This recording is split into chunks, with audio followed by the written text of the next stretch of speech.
All right, good evening. It's a little bit earlier than normal. You are joining us at 4 o'clock, not 5 o'clock, for a special meeting of Committee of the Whole. My name is Councillor Dwyer. I will be chairing the meeting tonight and for the rest of the month of March. All right, good evening. It's a little bit earlier than It does look normal. like we You are have joining a us at full 4 o'clock, not slate 5 of o'clock. Councillors in attendance, so thank you for joining us so early. And CAO Moras, I'll ask for you to do a roll call for staff, please. Yes, so we have with us tonight Director Carrie Costello, Director Art Manhire, Director Troy Dunlop, Chief Rick Cheeseborough. We have our Deputy Clerk Nadine Bennett, Manager of Economic Development and Tourism Jennifer Miller. I think that covers everyone. Thank you, CAO Morris. So with that, I'll call for amendments to the agenda. And Nadine, can you just clarify that the agenda that I have pulled off the website looks different than that which was published last week? It shouldn't. We have our 2 delegations, 2 in-camera items, and 2 priority issues. My apologies. Thank you. I missed page 2. So I'll call for amendments to the agenda again. Seeing none. Disclosure of monetary interest this evening? None. Mayor Pankow? Thank you. Yes, I believe it's in camera item A. I'm sorry, my internet's not working here completely, but I think it's a client solicitor privilege issue that I will declare pecuniary interest as I have a professional relationship with an identifiable individual in that item. Thank you. For the record, that is item 7.1 litigation with Chief Cheeseborough. So thank you, Mayor Pankow. So we'll move into delegations tonight. We'll start with Travis Mellema, Chief of the Lanark County Paramedic Services, and he's here to talk about year-end activities report. So welcome, Travis. I'll let you take it away. Hi, everyone. Thanks for having me. Can I get a thumbs up that you can hear me okay to start? Excellent. So I was asked to come and do a delegation after one of the county council meetings. And so on last Wednesday, I presented the year-end report for the paramedic service. So apologies to Mayor Pankow and Deputy Mayor McKenna, but this will be what you saw Wednesday. So bear with me. But for everybody else, this is a summary of the activities that the Lanark County Paramedic Service participated in over last year. A lot of it, it's only about 9 or 10 slides that are statistics, just to give you an idea of what the paramedic service operates on. And then if you have any questions at the end, I'll be more than happy to take them, time permitting. Sounds like you have a full agenda, so I'll be as concise as possible for you. So give me one moment and I'll attempt to share my screen and you can let me know if that works or, oh, this works too. Yes, Travis, for the record, Dave, our IT coordinator, will control. So just give him the go ahead whenever you want to slide advanced. Okay, well, we'll go right into the next slide then, if that's okay. So this is a summary of the call volumes in Lanark County over the last 2 years and a little comparison on the right-hand bar. I will point out to everybody that these are the calls done in Lanark County. A couple slides from now, you're going to see the non-jurisdictional calls where we assist Leeds, Granville, Frontenac, Renfrew, or Ottawa. And then that gives us our total call volume for last year, which was about 24,346 calls. It does do a breakdown of the different municipalities, so you can see where the call volumes are. For those of you that aren't aware, priority 1 is the low priority call. Priority 4 is our lights and sirens, life-threatening. Priority 8, which makes up about 48% of our overall call volume, are standbys. So if Smith Falls was busy on a call with the ambulance that's located here, Perth would move to Port Elmsley to provide equal coverage to both municipalities. You can see at the bottom right corner, minus 313. We're down a few calls from last year. A lot of that was attributed to early March, April, May last year when our call volume took a dip due to, we'll say, COVID activities. Next slide, please. I also like to give County Council and you guys tonight a breakdown of what our transfers look like.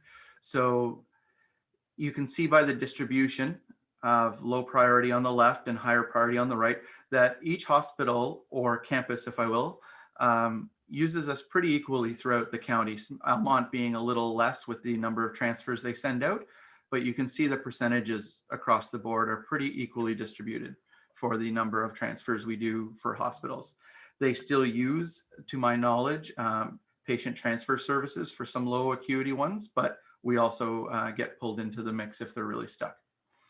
Next slide, please. This is a very busy slide, but I'll just give you an idea of what you're looking at. It's the top 10 call types by municipality. And the takeaway from this slide is actually that the top 3 calls for 911 last year throughout the whole county were unknown emergencies, where they send us anyway until we figure out what's going on, falls, or generally unwell. And then shortly behind that, you start to see some of the breathing problem, chest pain, unconscious, stroke, and traumas being down at the bottom. The other takeaway from this slide too, though, is that it, again, from municipality to municipality, it seems to be the same almost equal distribution of call types. Next slide, please. Non-jurisdictional calls are calls that Lanark County Paramedic Service will do in other upper tier municipalities. And so I usually put this chart in for county council so that they can see how much we're being used by other services and consequently what they're doing for us. The 4 services I name are the ones we border. Sometimes if we're coming back from another area, we will do the odd call, say maybe in Cornwall or somewhere along that corridor if we happen to be closest, but it's very rare. You can see by the chart on the left that we're slightly trending in the right direction for our calls that we're doing in Ottawa. They're down 85 from last year, and our total calls that we've done elsewhere are down by 19. If you look at the chart on the right-hand side, though, you'll see that the inverse is also true, where the neighboring municipalities are actually doing less calls for us overall by a difference of 67. So it still shows that we're doing more calls for others than they're doing for us, but like I said, it's going down slightly. We're happy to see the Ottawa one decreasing a bit from some of the initiatives they've put in and staffing changes. Next slide, please. Call distribution by day of week is something that council is also interested in from time to time. And what this tells us from last year is that our busiest day of the week was actually Saturday. We did 3,770 calls for service on Saturdays. The busiest base was the Perth base with 7,217 calls, followed by Smith Falls with the Montague base at 6,219. If you look at the Smith Falls columns on the right, you'll see a spike on the Saturday and Sunday bookending each side. And that's because our base here has the extra vehicle on the weekends. It goes Monday through Sunday, whereas Perth and Almont, they're only Monday to Friday. I would suspect that if we were to move that resource to another base, you would see that spike move along with it. It doesn't necessarily mean that more calls are done specifically in this geographic area, but having the second resource on means we use it anytime somebody else moves. So it gets some higher utilization out of that truck. Next slide, please. And call volumes by hour. So you can see the bulk of this mass is between basically starts to rise at around 7 a.m. and goes till 10-ish at night. And the busiest time of day for us is 1 p.m. Actually, it has our highest call volume with 1,458 calls for service. What this also shows, and what I mentioned to County Council, was that our resources are deployed pretty well to suit this need, because most of our resources are on during the day. With very few, we go down to our lowest amount of vehicles in that dip you see at the start of the graph from 1 o'clock till 7 a.m. So we're deploying the resources appropriately for the call volume. You wouldn't want to move a vehicle from the big mass in the day to put at night because the call volume doesn't warrant it, and then you'd have more issues during the day. Next slide, please.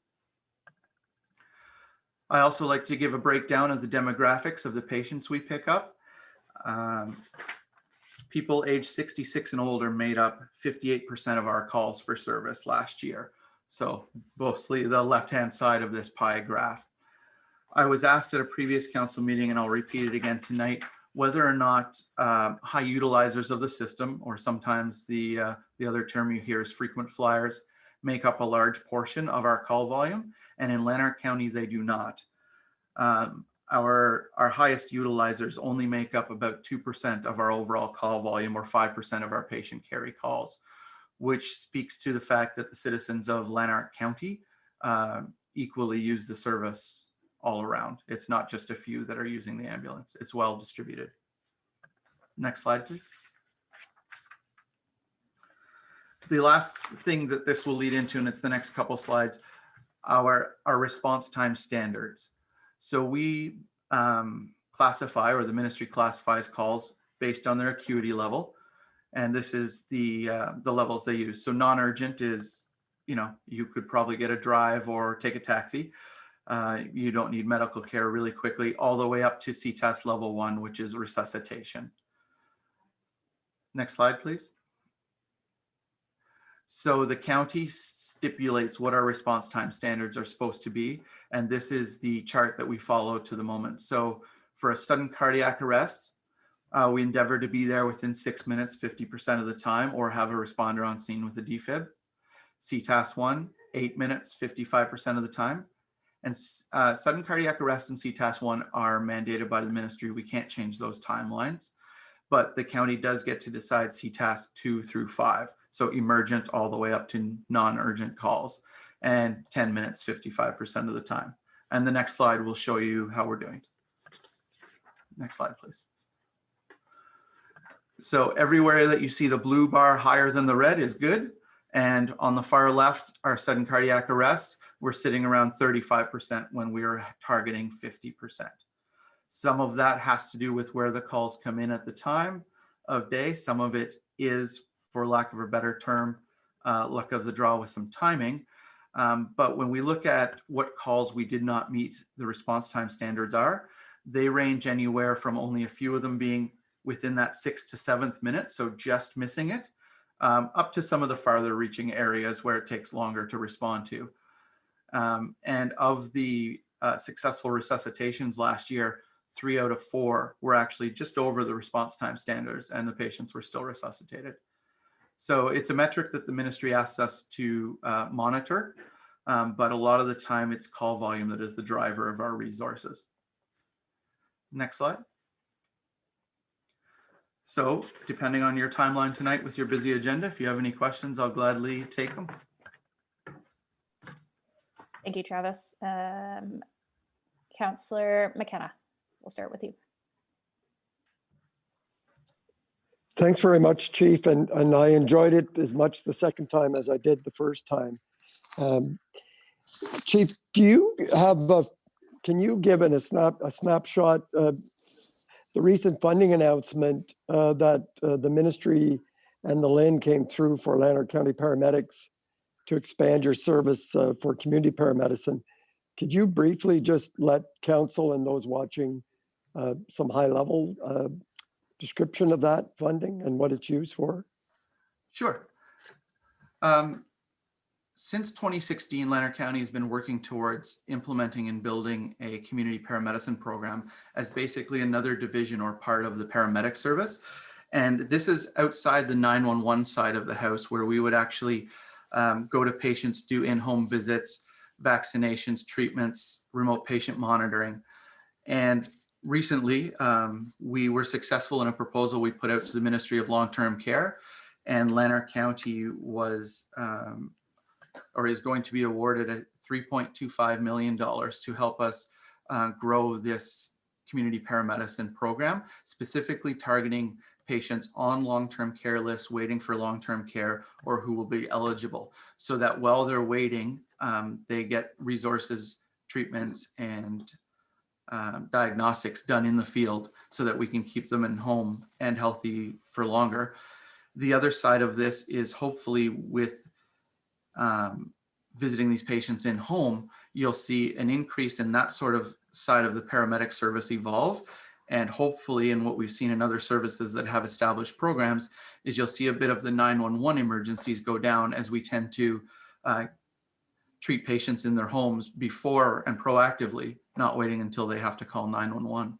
So it's very exciting. We're going to be starting hopefully in the next few weeks, getting it ramped up. And we coordinate with the LHIN, who has the list of who's on the long-term care wait lists, and they refer the patients over to us. Thank you. Thank you. Any other questions from council? Councillor McGuire? Thanks, Madam Chair, and thanks for joining us tonight, Chief. I was surprised to see that Smith Falls has about 1,000 less calls than Perth in a year. Any reasons for the lower volume down here? The types of calls come in, I think, due to when we look at the call volume for Perth, you'll see they do a lot of transfers that they send out for the CT scanner that's in Smith Falls. So when those calls originate, they would actually generate more of a flow from that end, which might drive those numbers up a little higher. But the other part of it is that with our ERV, our one-person response vehicle up in the Lanark Highlands, when it goes to a call up in that large geographic area, Perth is historically the closer one that sends the transporting ambulance. So they seem to branch out in more of a direction that way, which attributes to the slightly higher call volume. Cool. It's really interesting and it's impressive to see the data the way you've laid it out for us. So thanks for bringing it tonight. Last question was, I was wondering if there's any cost recovery for non-jurisdictional calls or how that works. So a few years ago, the ministry changed the rules where cost recovery was no longer required, which is a bit of sticking point with a lot of municipalities, especially bordering the larger urban areas like Ottawa. So to bluntly answer your question, we have cost recovery with counties of Leigh-Grenville and with Frontenac. We do not with Renfrew or Ottawa. Great, thank you. Thank you, Councillor. I don't think there's any other questions. Travis, I really do want to thank you for attending tonight. I think in the 10 years I've been working and living in Smith Falls, this is the first time that Lanark County EMS has attended our council to provide a breakdown of their service.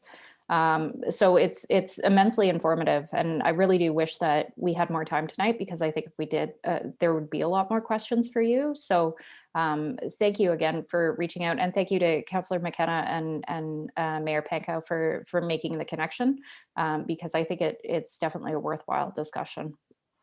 Well, thank you for having me, and I will leave you to the rest of your agenda. If you have any questions, feel free to email me. We will. Thank you, Travis. Take care. Have a good night. Thank you. Okay, so moving on the agenda, not to, keep us going super quickly, but our second delegation tonight is from Lashley and Associates, who has been granted the contract to design the town square. So with that, yes, Mr. Manhire. Sorry, Madam Chair, I just have a bit of an introduction because we have the two consultants with us this evening. So I just wanted to lay some groundwork for council in terms of what we're going to see. Briefly, thank you. Thank you. So what we have is we have two different design components at different stages of development. The development for the concept for town square is the ink is still wet on this one, so it's just a kind of concept piece, and we'd like to get some feedback from council this evening. The bandstand piece has been vetted a number of times through a number of different sources, and Quentin has a design that reflects those that consultation and has some design features that we would like to confirm with council this evening. This is a first step process in terms of getting this out to public consultation so that we can have all the design pieces kind of worked through before we get into warmer weather and are able to move with some of these projects. The other thing is that there's a number of different features here that we're looking at. And we have some funding from the town, which is from a donation that we've been carrying forward, as well as an ISIP application and a Canada Healthy Communities Infrastructure or Initiatives application that went in last week. So between the two of those, there's approximately, $425,000 of funding, which makes the total project value in around $550,000. We cannot award anything until we get this, until we get confirmation from those funding sources. So we are initiating the design process leading up to that. And then as soon as we get confirmation of funding, then we can move forward with the projects. So we are also incorporating a fairly flexible design because once we identify the scope of work, we'll price that scope and then determine how far we can get with the funding available, depending on whether we're successful with the grant funding as well as some of the design features. And if we need to, we will carve off components that we can do at a later date where we would come back to council and identify the cost and then try to allocate resources to cover those features. So stakeholder consultation will commence right after we have some feedback from council today. So Quentin, if you'd like to maybe start with the bandstand design pieces, Okay. and we can go from there. Okay. Are they going to put up the slide? Yeah. Dave? David, if you could put up the bandstand piece first. Sorry, just to be clear, are you speaking to this item or are our two delegates speaking to the item? The delegates, I just wanted Thank to give the groundwork. Okay, so Quentin, you'll be taking over, and you're an associate with Lashley and Associates. no, I'm taking care of the structural gazebo component of the project, and he's doing the park design. Okay, thank you. Yep. Okay, so this is just kind of a quick sketch of what the gazebo I'm proposing would look like in the park. I know that the landscaping component has changed significantly from this. So next slide, please.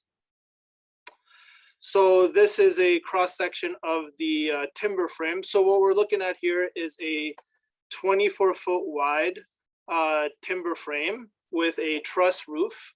And so what we would like council to look at is the type of ornamental design that would be adopted for the final design. A couple notable design features here is the center part here with the finial impediments. So that would be a octagonal post where the truss system would meet up. And so there's the top of the finial and the pediment are turned. You can notice a nice belt cast roof. So 2 pitches on the roof. Then lower down, we have a transom section where we can select some ornamental millwork to go there. So you'll see there's a few different options for you there. And then mirrored to that, at the railing side, there's another ornamental component there. And then there's also these corbels or brackets spanning between the post and the transom. So if we could go to the next slide. So these are the 5 designs that I'm proposing. All of these would be done in my shop. So let's look at the first design. Next slide, please. So I've driven around Smiths Falls a few times now, and I've taken pictures of the architectural millwork that's prominent. And so I've tried to get inspired by that, and I kind of recreated some of these designs for each of these timber frame designs. So this one is more of a cross pattern, kind of like a Union Jack flag. So next one. Next slide, please. Yep. These have these nice little arches, and you can see on the top right, kind of mimicking what I saw in this house here. And then the balusters kind of have a curve going on the outside. So it kind of gives a nice rounded shape to the base of the bandstand. Next slide, please. This is more of a Victorian inspired millwork piece with the flat sawn railing here. at the bottom, and at the top it's some turned spindles. So this is a bit more ornate. You can see that there's some crown on the top right. There's some crown and some dental work, so you see that all over town. Next slide, please. This is kind of like the Victorian, taking inspiration from this picture of the house on the bottom right. So this is just a different take, more of a common spindle at the bottom, and then some asymmetrical spindles at the top on the transom. And then next slide, please. This would be your most cost-effective option. So everything's kind of pared down to a more simple form. So that's option 4, and option 5, please. Next slide. Yeah. Oh, and that's it. So, Thank so you, in Quentin. terms of us building this, we would be taking charge of the structural gazebo, the ornamental millwork, the roof, installing the roof, and I think the town would take care of the foundation and the electrical. Okay, That's it. thank you, Quentin. Any questions? So perhaps we'll start with questions to council, and then Mr. Lashley, I'll open the floor to yourself as well. So I'm not quite sure the best way to do this. There are several different examples, and I'll be honest, I don't know that I remember each one in detail. But perhaps Dave, could you bring up there was a slide, I believe, that had all the examples. And council, what I'm going to ask you to do is, if you have an opinion, to use your reaction icon, because then I can see those on the reduced screen if you have a comment. Okay, so Dave, can you bring up that slide with the composite?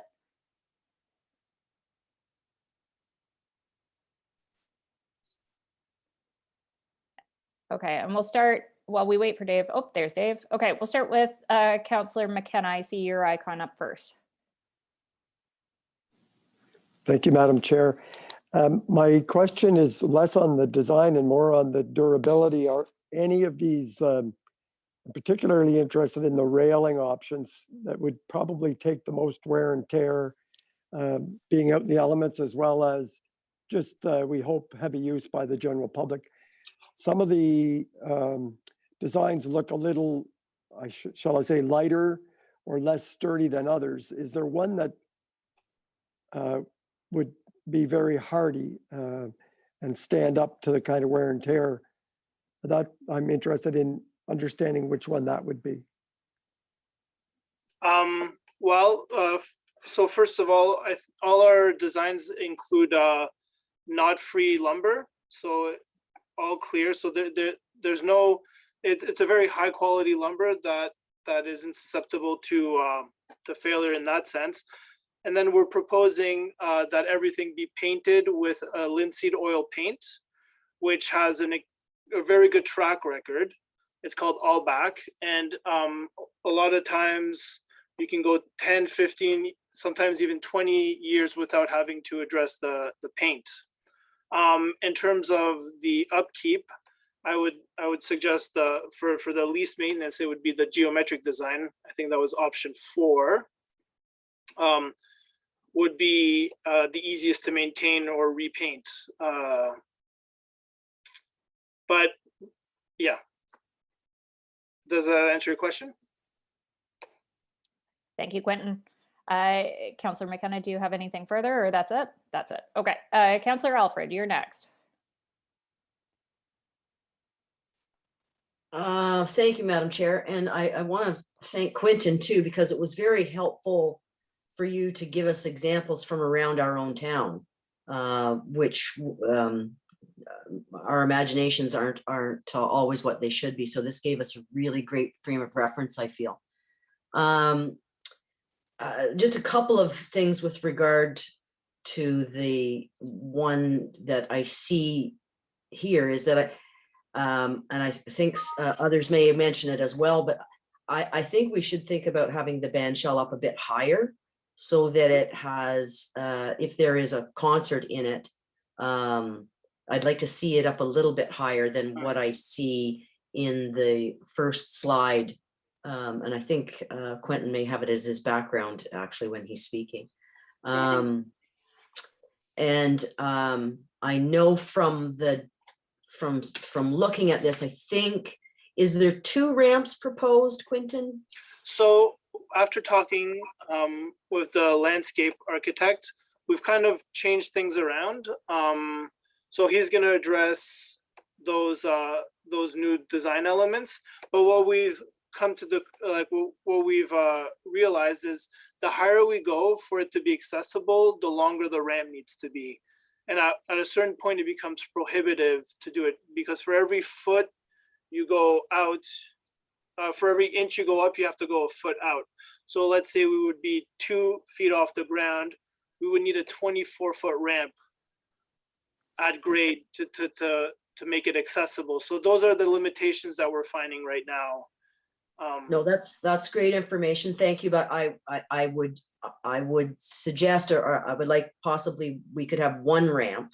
And if that had to go out 24 feet, that it be oriented towards the parking lot, which would make sense, and higher. I do think this only looks to be several inches off the ground. 10 inches. 10 inches. I think it probably should be higher if it's going to have the kind of impact during a performance for everybody that's in that area. Okay. That's it for me, Madam Chair. Thank you, Councillor. Mayor Panko, followed by Councillor Allen, please. Great, thank you. And it's really exciting to see this come forward. And I think we've all been inspired by the late Tom Folks and Tom's commitment to this. And I was in Elmira a few years ago, had a chance to look at the bandstand and see that as it's always held as a vision.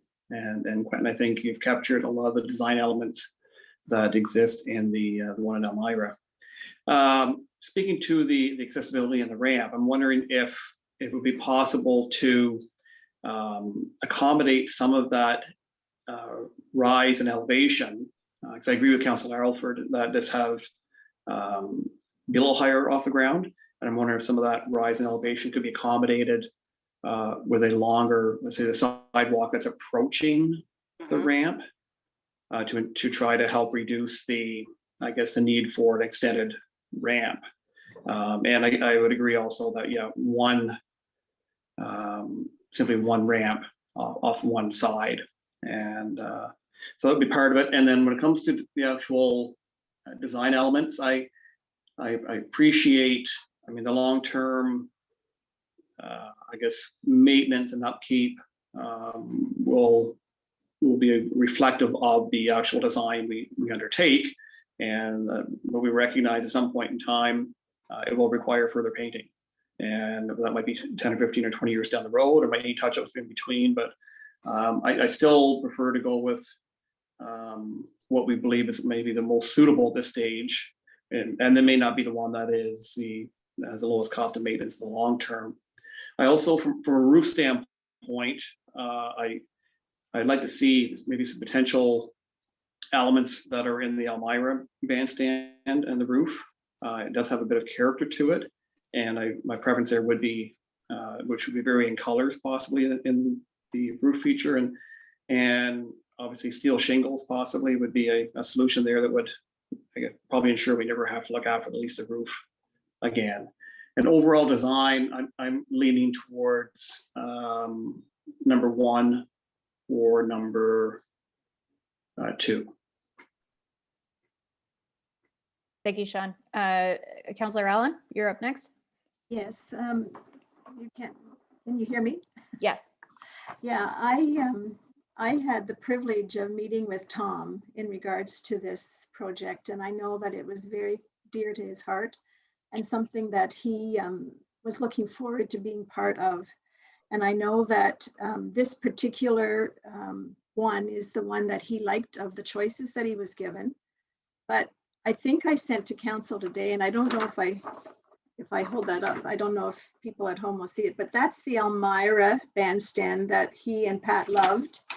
And that's what they were hoping to have, something similar. And I think Quentin has captured it, other than what I agree with what my colleagues are saying is, I wish it could be high. I wish it could be higher than it is, right? 10 inches still doesn't make it appear to be more like a bandstand to me. I like all of the patterns that Quentin has come up with, and I love that he's taken the time, because our town is so filled with so many beautiful heritage examples that he has captured beautifully. I think though, like the mayor, I like the first and second best, but I hope council will approve this going to the Municipal Heritage Committee. And I know Chris and I sit on that, and I know they would do an emergency meeting for sure, because it is something they've heard about and are expecting to be able to see at some point. So I'm hoping we're able to do that. The ramp, I liked Councillor Alford's idea. I don't think we need two. I think having two is more problematic. And perhaps if one was, one side was stairs, as the original one that he liked was, and then the ramp going off towards the parking lot area. And again, that's going to be, you know, affecting the design of the town square. But I also think when we get to that, the first town square design that we got was easier to adapt this to. But I love Quentin's work is commendable, and I'm looking forward to this. And I know there are two people in heaven looking forward to seeing the end result too. Thank you, Councillor Allen. Jay, before we come to you, because I see your hand up, Peter and Wendy, if you don't mind removing your icon so I know that you're done, or keeping it there if you still have comments. But also, Dave, can you switch to options 1 and 2, which I believe are the two options that both Mayor Pankow and Councillor Allen have alluded to. And Councillor Brennan, while he does that, if you want to go ahead, please do so. Okay, thanks. This is great. And I'd like to talk to Tom about this and get his input. And he does come to me in my dreams and bothers me all the time. So I might talk to him about it. But I think that he would be very, very pleased with this design. And really, the different designs have their own value, and it's pretty subjective stuff. So I would like to see the Heritage Committee have a look at it as well. In my own view, I don't know that we need 2 ramps. I agree, it could be higher, absolutely. But I think it's an exciting project, and you know, it comes down to a personal opinion. I'd like to get an informed opinion from the Heritage Committee as well. But you know, just keep going forward. He wants it done. I know it. Thank you, Councillor Brennan. Hopefully we can make a decision sooner rather than later, so Tom stops haunting you in your sleep. That's right. Councillor McGuire, I'll go to you, and then I'll provide my own comments. Okay, thank you, Madam Chair, and welcome to our meeting, Quentin. It's really nice to have you here. You're famous on the CIP and the MHC committee, and there's probably, for those watching and those of us in the meeting, if you've seen a heritage property in town that's had a complete transformation where it's just pops now and looks the way it was supposed to look 100 years ago, a lot of those projects Quentin's been involved with. So thank you for all the work you're doing to transform our town, and thanks for your patience with this project as we go through all the checks and balances to get it right. I definitely, I really like, my favorites would be option 1 and 2. I agree with the height. I'm glad to see there's consensus on 1 ramp. One aspect of the Elmira bandstand that I'd like to see incorporated into this is the lighting. I think in the Elmira one, there's lighting on each exterior side, and then there's a kind of a chandelier in the middle of it. I think this is important for 2 reasons. One, to have it wired properly is going to make it easier if a band needs to set up and get the speakers and mics going. The other thing is that if it's well lit, it's probably going to be better protected against vandalism and that kind of thing. So if there's an ability for us to incorporate something like that, I'd love to see it.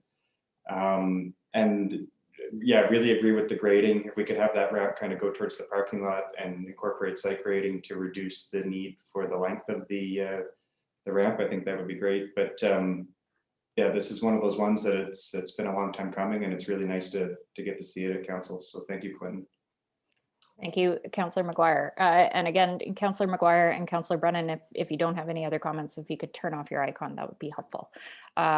So I'll go quickly. Quentin, thanks so much. It's hard to pick an option that would be best suited to our town and also to the honor of Tom and Pat. Like my colleagues, I personally like options 1 and options 2. I think personally, I lean more towards option 2 for its simplicity. I think that there's lots of examples of ornate buildings in town, but Smith Falls, true to its history, has always been a simple working man's town. And I think that really shows through in option 2. It's got a little bit of ornate nature to it, but really fundamentally it's pretty simple. I too agree with my colleagues that it should be higher. It really should be a presence. And I too agree that it does not need 2 ramps. I think right now it just looks too angular, and really the ramps are kind of weighting it down visually. So to turn one into an elevated set of steps and then integrate the ramp into landscaping, or even perhaps meander it so that it's not just a straight stretch. I know that gets complicated with OBC requirements for access and clearance, but I think that if there's any opportunity for that, I think it could really kind of fit that site nicely. So across council, I actually heard a lot of consensus, which is good because we still have Mr. Lashley to get to. But I think there is consensus for direction to be given for 1 ramp and 1 stairs, changing the grade wherever possible to keep it elevated beyond where it is on the site. There didn't seem to be clear consensus from everyone on options 1 and 2, but I heard a fair amount of support for that. And MHC consultation. I'm a little surprised that this hasn't gone to the MHC yet. So I think Councillor Allen's right. The sooner we can get it there, the better. And if that means an emergency meeting, I'm sure they would be happy to facilitate that. So before council makes any decision, if we could get a formal resolution from the committee, that would be helpful. The last piece that I heard from Councillor McGuire was about electrical and lighting. And I'm not sure if that's something that we're going to have the opportunity to discuss later. Quentin's got all sorts of icons up, so hopefully he has an opinion on that. So Quentin, I'll go to you very quickly, and then I'll move on to Mr. Lashley. I just wanted to note that time is kind of on the essence for this project for this season. We really need to start getting our ducks in a row for this. There's a lot of subcontractors that need to be hired. So I'm glad to see that it's going to go into an emergency meeting at the Heritage Committee. And I was just trying to maybe get a better idea of when this process will be concluded, so that we could start moving ahead and ordering lumber and all that good stuff. Thanks, Quentin. I appreciate that, and certainly with the cost of materials and trades right now in the fallout of COVID / impending COVID, I get that that's a concern. Perhaps you and Art could have a conversation offline. I don't think it's something that council needs to be party to, but I know our MHC is fantastic to work with and can be available on a last minute basis if that needs to happen. Okay, Councillor Alfred. Just for clarity's sake, Madam Chair, so this is going to go to the MHC. Will MHC know what council's wishes are going into their meeting? Because we don't want to, it looks like there's consensus for 1 and 2. 2 would be my preference. A metal roof, that kind of thing. So can we, when we send it to the MHC, is it going to be clear to them what box council would like to be in? That's an excellent point, Councillor Alfred. Councillor McGuire, I believe you're our representative on MHC with Councillor Allen. Do you want to perhaps provide your thoughts on that? Yeah, thanks, Madam Chair. I think it'd be great if we could narrow it down to 2 options for the MHC, because that seems to be the consensus of council, and it'll simplify that meeting. I think the one ramp is a straightforward thing. We can communicate that to the group in the metal roof. The opportunity for site grading to reduce the length of the ramp. And if there's any other comments, we can take them now, but I think we've got a good consensus here and a good summary to bring to them. And as soon as we can get a meeting scheduled, hopefully the next week or two, we can get that finalized. Sound fair? Okay. So I think, and perhaps we'll just do a show of hands, if anybody is in opposition to narrowing this down to options 1 and 2. No, everybody seems okay with options 1 and 2. Okay, so if MHC could provide some comments on that, and then we can give Quentin some direction so that he can start lining up trades and materials, that would be helpful. Now I am being given the 10-minute warning call from our clerk before our in-camera. So Mr. Lashley, I'll turn it over to you I apologize that we're so tight for time today, but if you could give us the Coles notes on your very impressive project, that would be helpful. A brief view. I think the first thing to do is let's move right into it. And if we could put up the slides, I guess it's Dave, is it, or David? Thank you. We started this a week ago, and so it's like pulling a lot of information together fairly quickly based on what Art Manhire and I had talked about and reviewing Quentin's designs.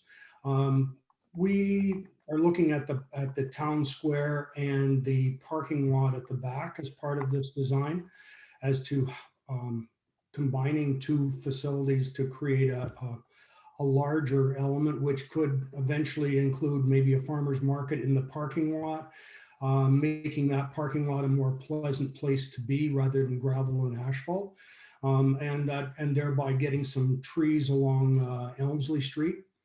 For the park square itself, what we did was we took the bandstand and have put it in the center of the space. Working around the existing trees that are there so that all of the existing trees will be protected and the bandstand goes in. We've taken a classical kind of approach to the design and set the bandstand in a centered around a garden with a square around it that allows people to walk around. Within that garden space, depending on the height that's finally chosen for it, it's possible then to incorporate a ramp into the garden so that the square itself can stay level and you'll be able to go up and into the bandstand from one location and then a set of stairs at the other location. That's the way we were thinking about it. At this point, this design showed two sets of stair entrances, but that's because it was one step up. Now if it goes to 2 feet above, you're looking at 22, 23 inches of steps. So we've got to have a fair bit of ramp to be able to do that, but it can be done with the garden that surrounds it. I'll show you some images in a moment. And then on that square, then the benches would sit around the square, but they'd be on the square itself so that nobody has to mow grass underneath a bench. It's all tied together. And then we're anchoring that with large flower pots or large planters at the corners of the square, just to give it a sense of a place. We've also shown some lights would be incorporated around the square so that there's safety on the walkways, and that gives you a destination so that it's well lit at the center towards the destination. What happens on the inside of the bandstand is obviously another discussion. We've connected the to all the general desire lines towards the parking lot. Maybe we need to angle the one towards the parking lot a little bit more. Shuffled some parking around so the walkways connect properly. Connect out to the northwest to Elmsley. Connect towards the library. That's basically where the circle is in front of the circle garden is in front of the library. Along that one, because this is the gateway, part of the gateway element that's being worked on for this whole corner, that we felt it was important to define this town square with a park gate, and Quentin and I at our last meeting, we discussed the possibility of a park gate that could be another small wood structure that would go over the walkway and define it there. I'd love to put it in 3 or 4 places, but I think at least at one location, it's clearly identifiable. And then there would be another one as you come up Beckwith Street from the south that would enter. And the locations are to avoid trees, yet be as direct as possible. So it's kind of a square with a pinwheel design. We're adding a few more trees into the mix to kind of define space and maybe give some areas for shade where need be, but I don't think you're going to need a lot more out there. It does leave the large evergreen still in place, the big blue spruce that's out there, so it stays in place. Could I get the next slide, please? These are some examples of bandstands, gardens around bandstands and that kind of thing. So I've got 2 slides. This one and next slide, please. This one is actually in Sackville, New Brunswick, and was done as a, I've forgotten, it's a few years back, but it was done for a, as something similar to what's happening here in Smith Falls. They had to rebuild a bandstand though. Next slide, please. I know this is not your bench, but basically to say there's benches and it would be on a hard surface. Next slide. The kinds of paving we're thinking of is something that is in keeping with what's been being done in the town, both in the streetscape as well as the front entrance to the town hall, using a squared modular brick type pattern, but that it has multicolor to it, so it doesn't, on the drawing it shows as red, and that was just so it would jump out where it shows, but the reality is it would be much more muted colors. Next slide, please. And then the kind of lighting we were thinking about that would go around it is a pedestrian type of lighting that I'll call the wine glass or the champagne glass. These are quite beautiful. They're not traditional, which I know a lot of the lighting is traditional, but what this does is it allows it to be relatively unnoticeable during the daytime, other than it's a clear glass. And it does provide beautiful light, and it gives a great area light. And that is my Coles Notes presentation today. If you have any questions, I'll be more than willing to take them. Thank you. Thank you, David. I appreciate the brevity of your presentation. So Dave, perhaps if you could go back to the first slide where we're looking at the site plan for the site. I will give council the heads up that I've advised the clerk to tell our solicitor we're going to be 10 minutes late. So we've got about 15 minutes to wrap up this discussion. So we'll start with Councillor Alfred, please. You're unmuted already, Wendy. Oh, now you're muted.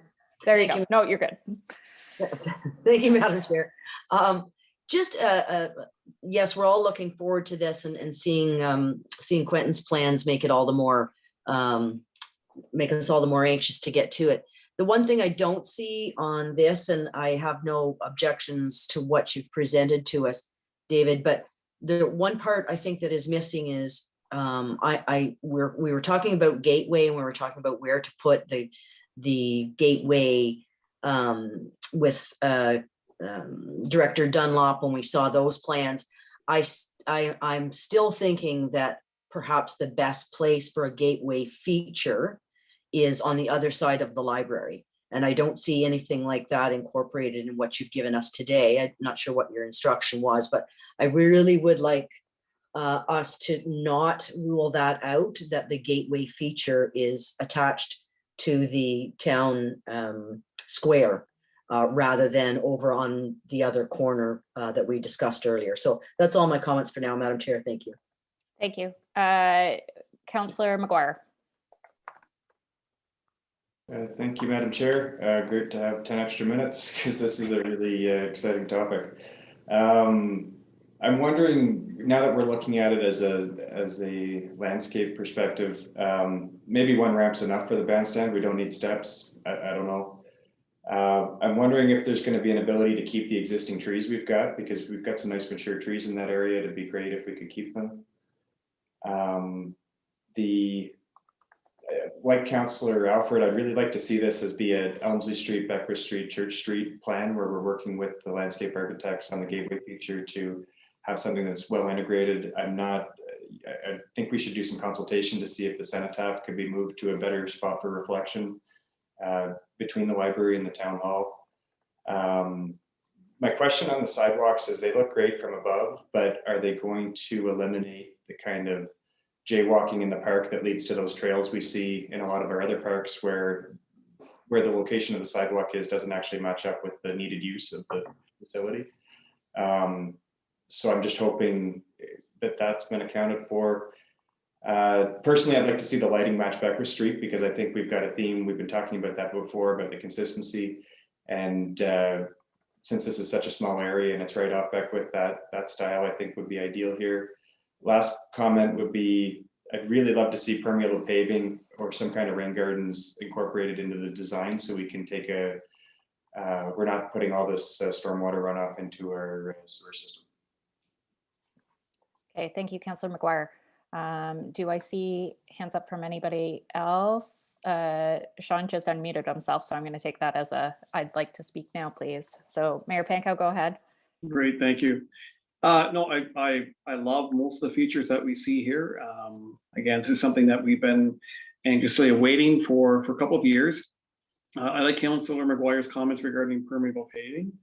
I also share his thoughts regarding people sort of following that path of least resistance, and that being a consideration, I guess, where it's the location for the sidewalks.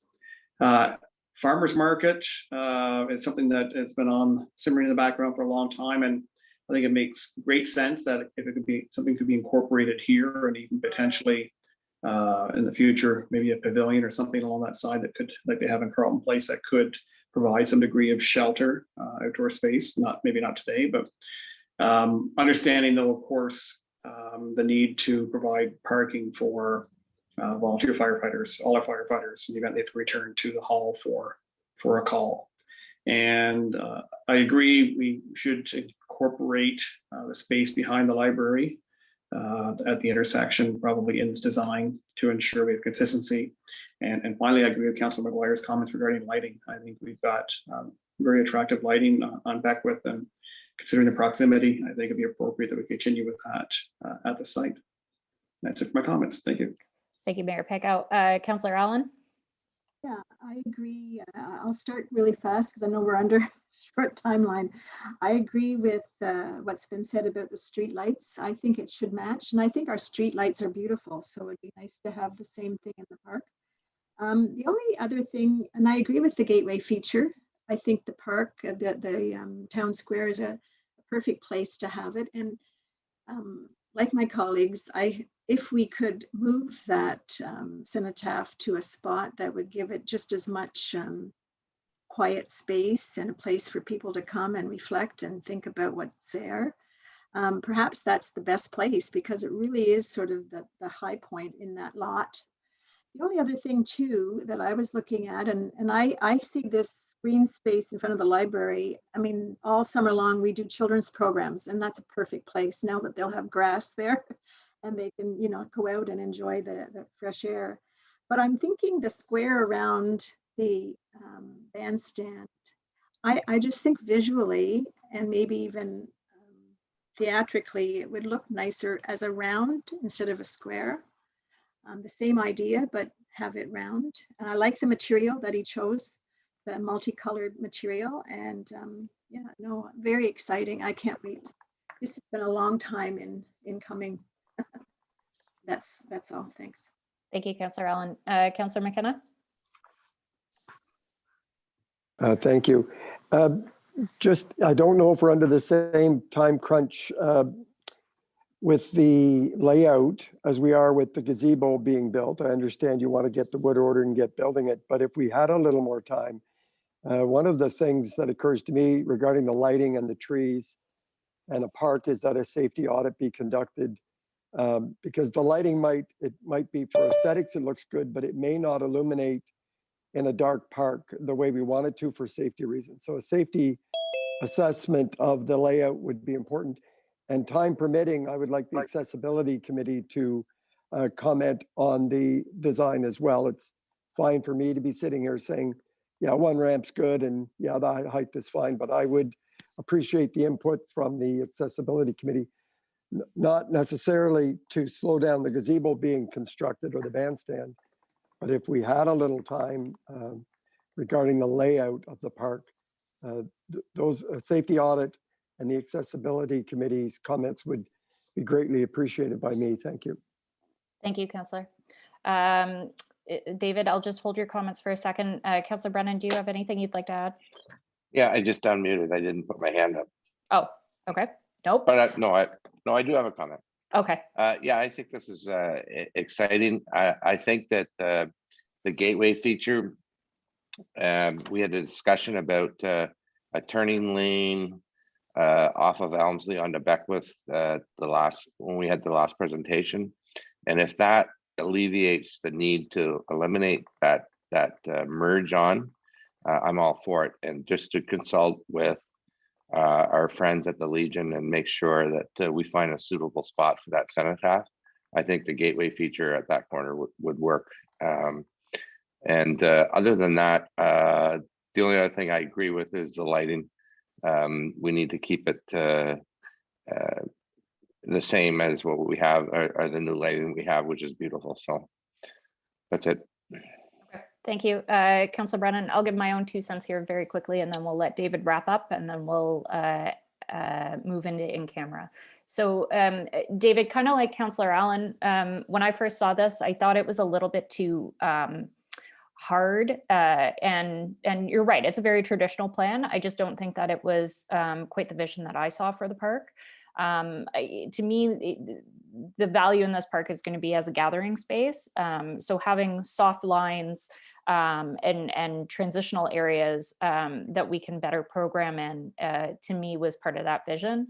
I don't like, I'll be honest, I don't prefer the pinwheel approach. I like more of a meandering path up to something that was perhaps more reflective of kind of the old railway garden that you would have seen when you entered Smiths Falls historically. But that said, I think that there's a lot of key attributes about your plan that work really well. The fact that it does kind of have regard for the existing tree canopy on site, and plays off the fact that it is kind of this awkward space of having a double street frontage on Beckwith and Elmsley, and will create sight lines both kind of north-south on both those roads, I think makes a lot of sense. I think you've also given a fair amount of regard to the termination of the sightline point down Church Street and Daniel, and being able to kind of make that approach and then see the gazebo and the orientation therein, I think makes a lot of sense. I would like to see something that kind of provides some street alignment. There is kind of a key established building line between the library and the town hall complex, and then the old schoolhouse.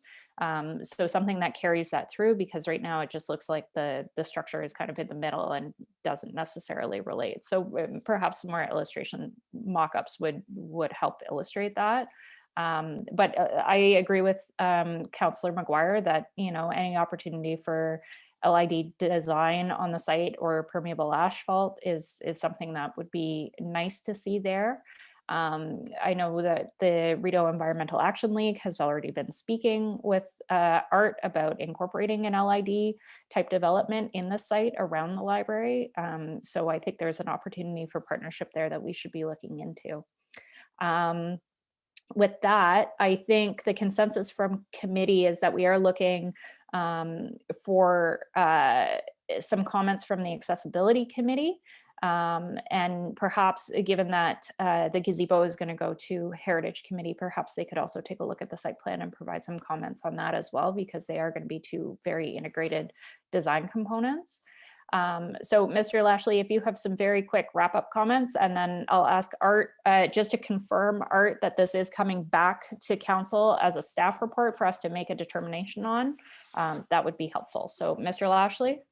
The only comments I really wanted to make was Art and I had discussed the LID components that would form part and parcel of the design as it moved forward. We didn't get into grading and knowing exactly how it was going to work.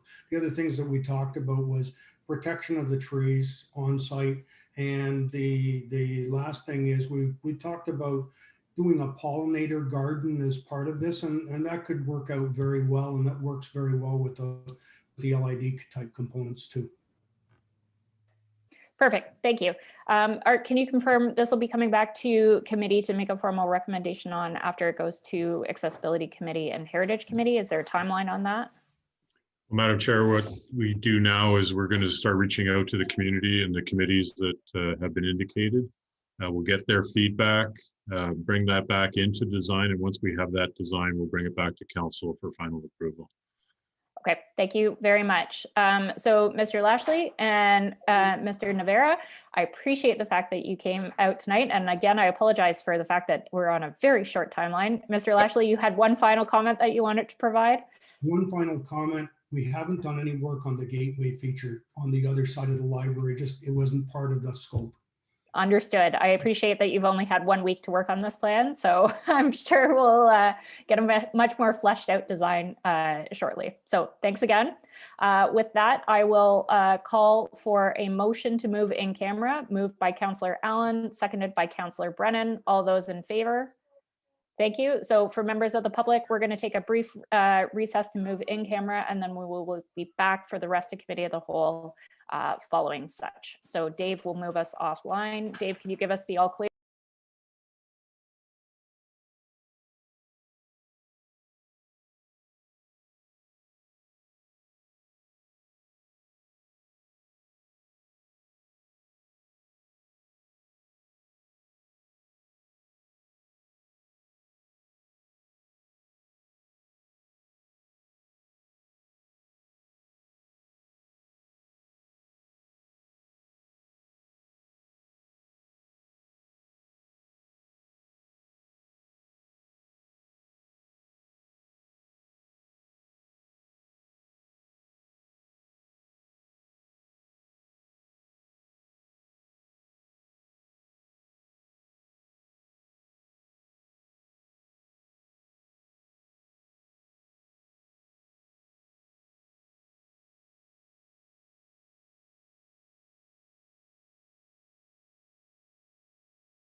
Good evening. Thanks for your patience with us while we discussed and debated our in-camera issues.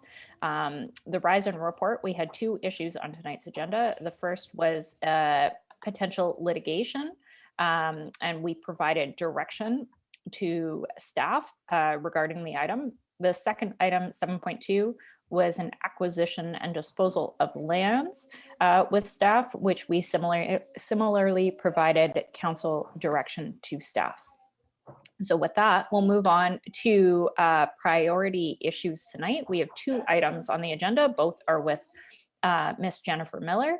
Jennifer, the first item tonight is the retail market assessment award of an RFP report.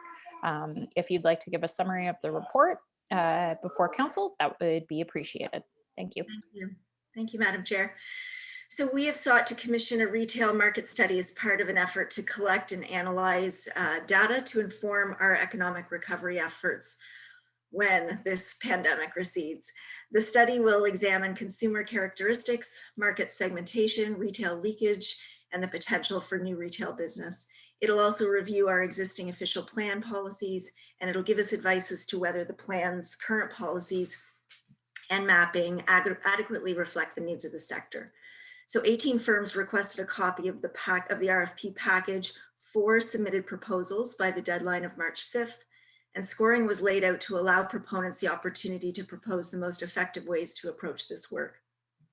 And while the recommended proponent is not the lowest bid, the outline proposed offers advantages, including a well-balanced team of experts that'll meet the needs of this project, short timelines for deliverables, about 6 to 8 weeks, and an overall approach that covers all the required items in the proposed scope of work.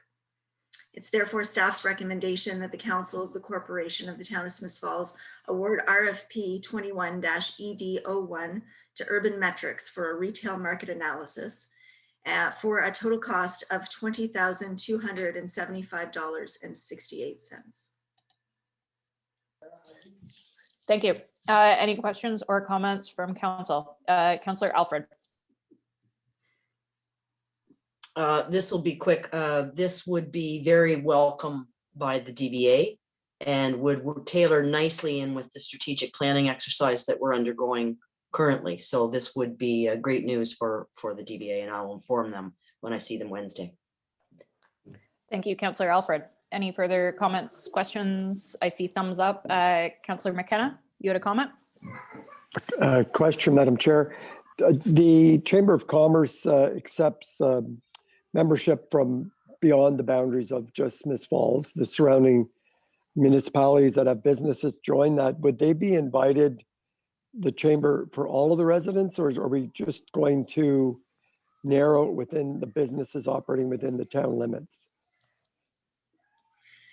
Through the chair, this specific study is for our own Smiths Falls specific retail industry, but we were already talking to the proponent in our interview with him, and he did ask about that. So I think it will be influenced by the nearby neighbors as well. Okay. Thank you. Councillor Brennan? Yeah, it's a good point, Councillor McKenna, and I think that you know, the chamber as a stakeholder will be consulted, hopefully, and they take that that larger catchment into consideration when they provide input. So hopefully they'll be providing input, and I know they will be. Thank you. Any other comments or questions tonight? Seeing none. Jennifer, this is a, can you correct me? I'm sorry if you're hearing background noise. My children have gone crazy. This is a resolution of council that's coming forward. Is that correct? Nadine is nodding yes. Yes. Okay. And Nads, is that going to appear on tonight's agenda as well? Yes, this is slated on the regular council meeting tonight. If council supports it, then it'll come forward. Okay, thank you. So with that, I think you've got consensus from council and it'll proceed for adoption tonight. Okay. Your second item of business on tonight's agenda is the Parks Canada Management Plan feedback report. And again, if you could just summarize what the recommendation is first and foremost, we'll go from there. Sure. So Parks Canada is working to prepare a management plan for their national historic sites, and those include Rideau Canal and the Marrickville Blockhouse, and that's in the one document that you saw. So we've been advised that this is a high-level visioning document that encompasses both sites. And once the management plan is adopted, site-specific plans will be developed for communities along the canal, including Smiths Falls. The site plans will be very specific and will entail 10 years worth of investment and improvements. So we have been identified as a priority community for the development of a site plan. So just in summary, 14 items in Council's strategic plan relate to Parks Canada property or our working relationship with them. And while these are highlighted as town-led activities, Parks Canada is a key partner. So I've presented Council with a list of these key items, as well as a short list of potential priorities that we can offer with our feedback. We can then prepare a written submission, and just recently they've announced some virtual online sessions we can attend as well. So it's staff's recommendation that we utilize the public feedback option for the management plan to highlight the urgency for a Smiths Falls specific site plan, and the initiatives outlined in the report can be featured along with the full list of partnership opportunities. Thank you, Jennifer. Questions or comments from Council?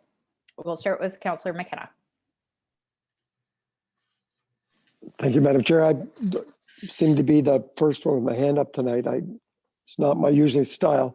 I'm supportive of the staff recommendation. I do wonder, assuming that our friends at Parks Canada would welcome the feedback that we're going to give them, that we start on developing those site-specific. We don't wait till they get to that part of the process that, I mean, it's a matter of pulling it together. We start to actually craft what our input into Smiths Falls, which you've done at a very high level. But I think, assuming we're going to have that opportunity, that we should proceed expecting that, which is what you're saying, but in a to start working on our presentation now and having it well polished, input from the right providers, so we're ready when Parks Canada invites us for Smiths Falls site specific,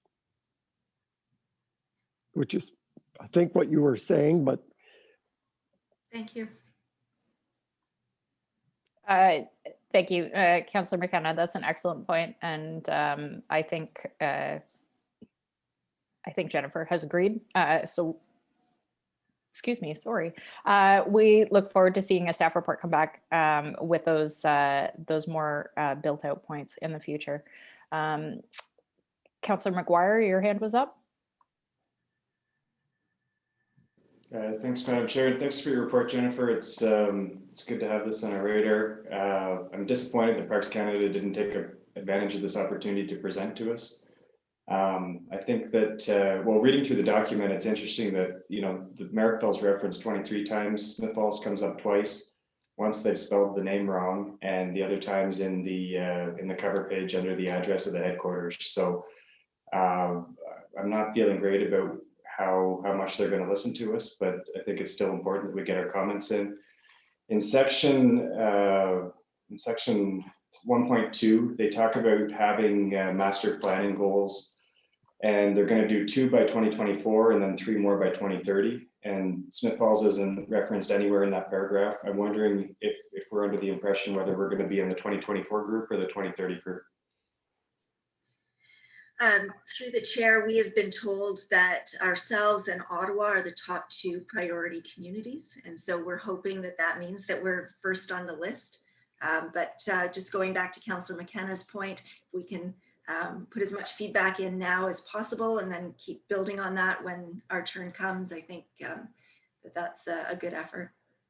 Okay, great. And also, I'm glad they referenced data sharing, because I think Parks Canada's management on the Rideau Canal is a little bit behind where a lot of organizations with that scale of dams are at. So I'm excited to see that. I'd really like to see better collaboration with other organizations, especially the conservation authorities, through the ecological integrity goals and through the water management goals, because I think that's going to be a win-win, not only for us in Smiths Falls, where we've got controlled water levels, but for all the users downstream of Jones's Falls. So those are my comments tonight. Thank you. Thank you. Anyone else? Mayor Penko first. Yes, thank you, Madam Chair. I support the staff recommendation, Jennifer. Well written and thought out report. I also, in addition to the public feedback method, I think it's considering our prominence within the Rideau Canal. I think it's also appropriate to make sure that we also circulate a letter to senior management, to David Britton, and just to ensure that we reiterate what our priorities are and make sure that we are getting the attention that I think Smith Falls deserves. Thank you, Sean. Councillor Brennan. Thanks. Thank you for the report. I support the recommendations. A couple of questions. The 4 items that you've identified, Lombard Street, the Gate Shop, historic properties, the decommissioned lock, which are all things that are on the radar for sure. Not mentioned here is Victoria Park. And I'm just wondering if that was a consideration. Does the public have an opportunity to weigh in on that? Because that's the question that we're going to get from our taxpayers at Victoria Park. You know, what's going to happen there? I know we've taken down a house. We're going to have a gateway feature, but what about income opportunities from the park? Is that something that we could think about? Certainly through the chair, that could be added. We have received the new lease agreement, which I'll be bringing forward to council in the coming weeks once our legal counsel has reviewed it. And that is not part of the property that we will be leasing any further. But I think, you know, it is within our town boundaries. And so all of those parklands could be part of our submission. Yeah, I agree with that. I mean, we don't own the Gate Shop, we don't own 72 Lombard, nor do we have lease agreements with those properties either. So, Thank you, Councillor. Councillor McGuire and Councillor Panko, I see your hands, but I'll ask if Councillor Alfred and Councillor Allen have any comments because they have not yet spoken. Councillor Alfred. Just one comment, really. When in number 3, upgrading of Parks Canada historic properties in Smith Falls, including outside maintenance and increased visitor engagement with the sites. But if I understand correctly, the Rideau Canal Museum is no longer operates as a museum. Is that correct?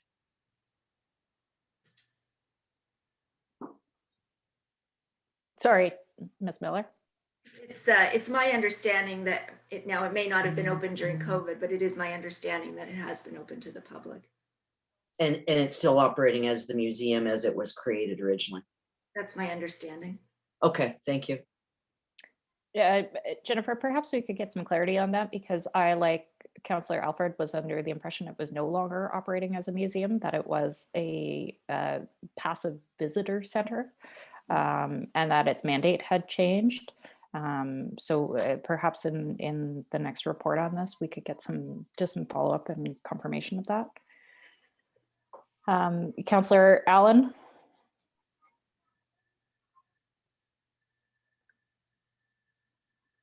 Oh, Lorraine, I think you're muted. No, you're not muted, but we can't hear you. Sorry. There you go. The sun in my room, I'm going to have to get it blind. I can't see anything on my screen.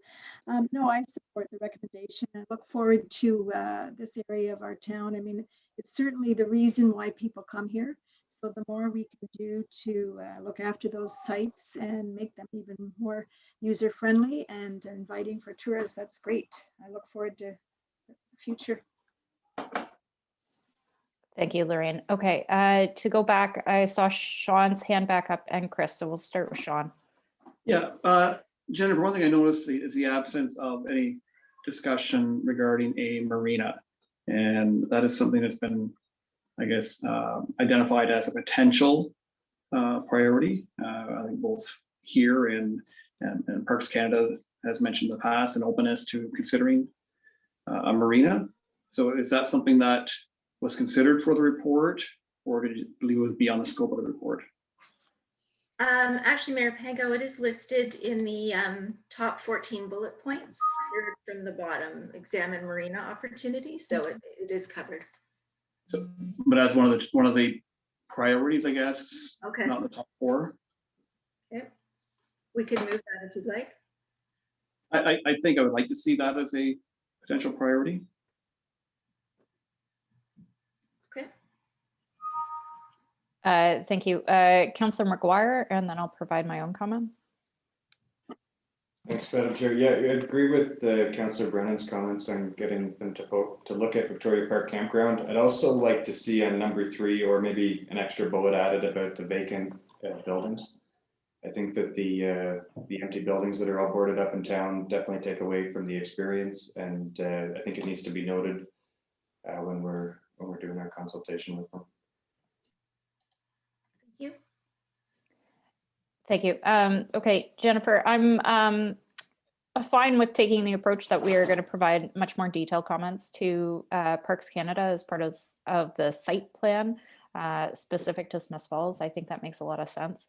But I'm a little confused as to why we're limiting ourselves to focusing on those 4 primary pieces, because I think, like other councillors have identified tonight, there are a significant number of other areas that we should focus on. I mean, is there some strategy in trying to limit ourselves to 4 concentrations to have more robust discussion, or does it make sense to give them our full wish list? Because I think, as you have noted, I mean, the strategic plan that this council adopted is heavily focused along the waterfront and development along the waterfront and improvements therein, because as Councillor McGuire noted, things have been kind of slipping in the last several years, despite significant federal infrastructure funding that was provided to Parks Canada.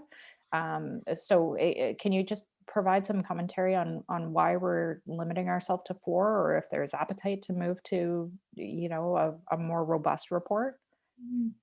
So just to clarify, my recommendation was to give the full list, but to try and focus on just a few key things to try and capture the attention of Parks Canada as they read it. So we can adjust those 4 things, but it is my intention to include the whole list of our priorities. Okay, thank you. That does help clarify, actually. Okay, so I took a quick look at the council agenda. There's no resolution coming out of this. Are we just providing staff direction? Yes, Nadine says yes. There's no need for a resolution respecting staff direction. Not my understanding at this point. Jennifer, do you need, would you like a full resolution on this? No, it was my understanding it was just feedback from council at this point. Okay, and the minutes will show the notes that we've made as feedback. Okay, perfect. Okay, so with that, if there are no further questions, that brings us to the adjournment of our committee of the whole, our special meeting tonight. We will have a council meeting promptly following this. Mayor Pankow, do you need a recess between the 2 meetings? You're muted. Just 5 minutes? Thank you. 2 or 3 minutes until everyone gets their motions and seconders and gets everything ready. Okay, thank you. So with that, I'll call for a motion for adjournment at 6:34, moved by Councillor Brennan, seconded by Councillor Allen. All those in favor? Thank you. We'll see you in 2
Welcome back, everyone, to this regular meeting of Smith Falls Town Council for Monday, March 15th.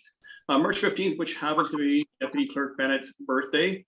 But we'll wish her a happy birthday, but for the benefit of the community, we will not sing her birthday. Thank you. You'll also notice many of us are dressed in some green attire or some St. Patty's Day, I guess, decorations tonight. Just to go around the group here, everyone who's got Irish heritage, at least on one side of your family, please raise your hand. Every member of council has some Irish heritage. That's pretty remarkable. I guess if you look at the history of our town and the influence of the Irish, I guess that lives on in all of us, and of course a lot of people within our community. So happy St. Patty's Day on Wednesday. We have I have no further announcements. I'll ask for disclosure of monetary interest.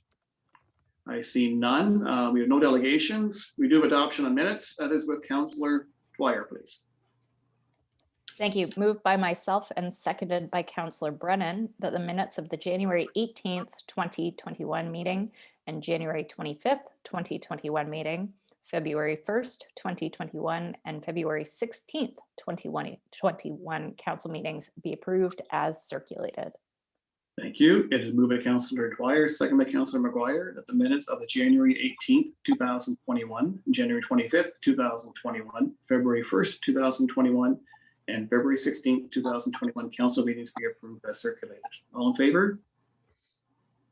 Carried. I know we're running a little bit late tonight, but I'll ask if anybody has a report that they'd like to bring forward tonight. Councillor Allen? I'll be quick. I just have one, Your Worship. This is an update from the Municipal Drug Strategy Committee.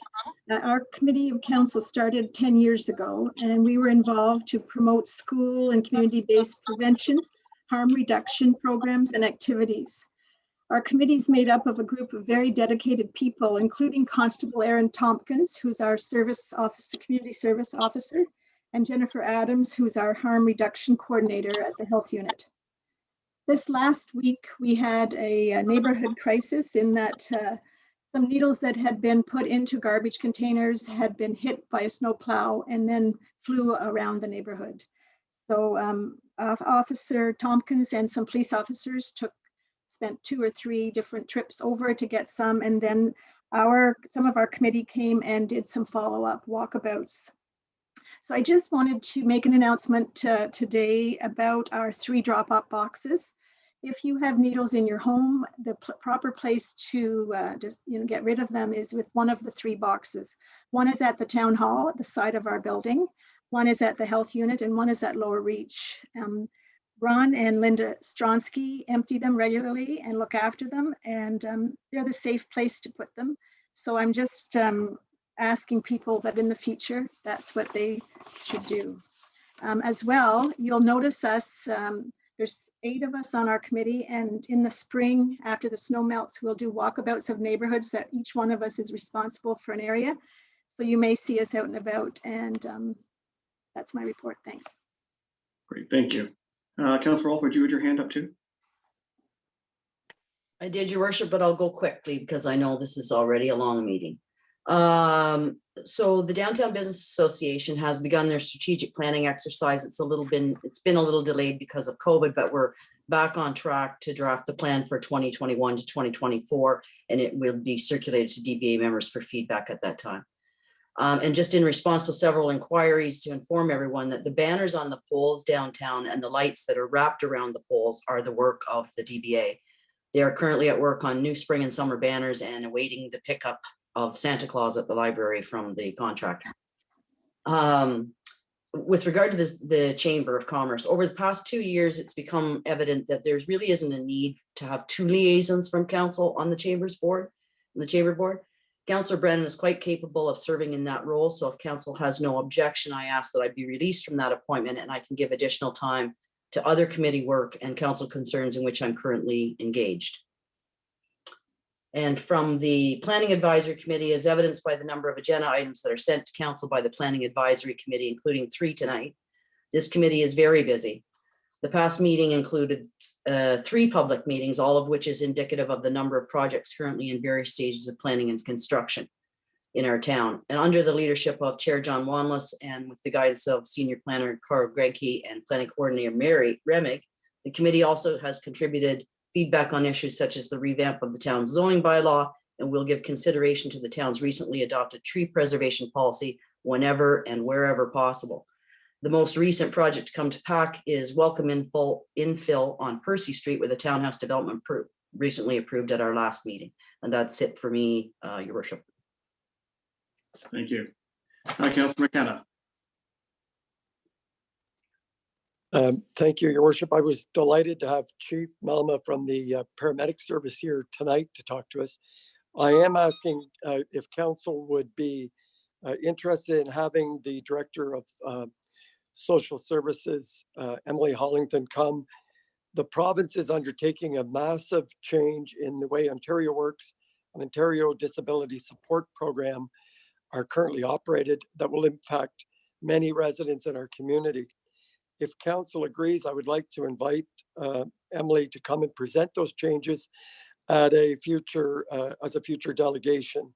And this could have implications for not only how the service is delivered, but the cost to the town of Smiths Falls. So if there's no objections, I'll go ahead and put that on a future agenda.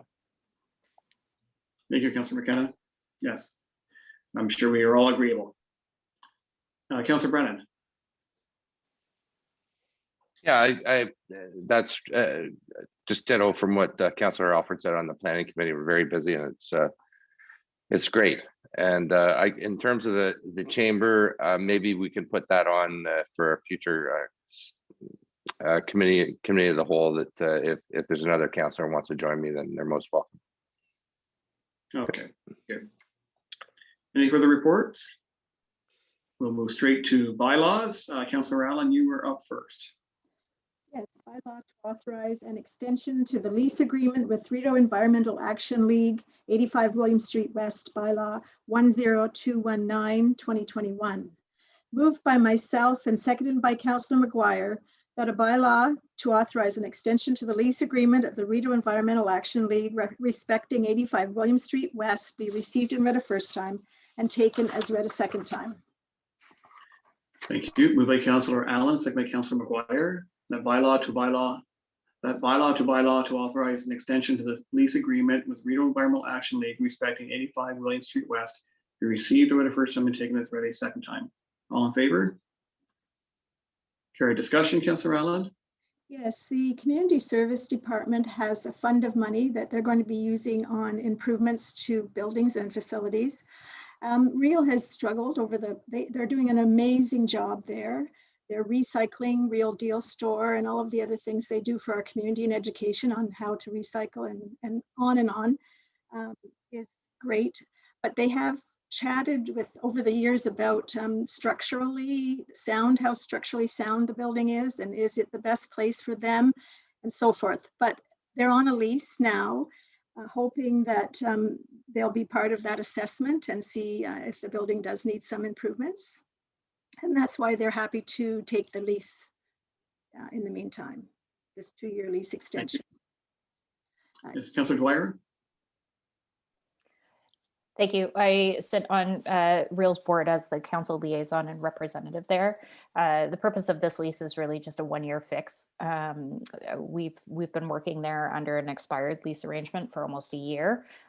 So it's vital that the board have a lease in hand with the municipality while we negotiate cost sharing and discussions of ownership for upgrades, because that building is in dire need of upgrade, which all parties acknowledge. This is really just a temporary fix to see us through until the end of the year, following which it is the board's hope that we will have a much longer tenancy in that site with a mutual agreement with the town to undertake some investment in that building to make it usable for many, many years to come.